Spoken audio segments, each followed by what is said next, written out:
రగిలే రాళ్ళని పునాది చేసి ఎదగాలని, తరిమే వాళ్ళని హితులుగా తలచి ముందుకెళ్ళాలని,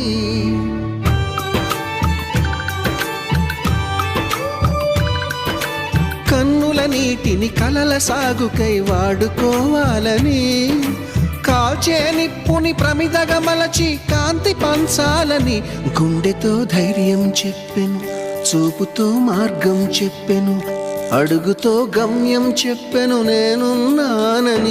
నేనున్నానని నీకేం కాదని, నిన్నటి రాతని మార్చేస్తానని.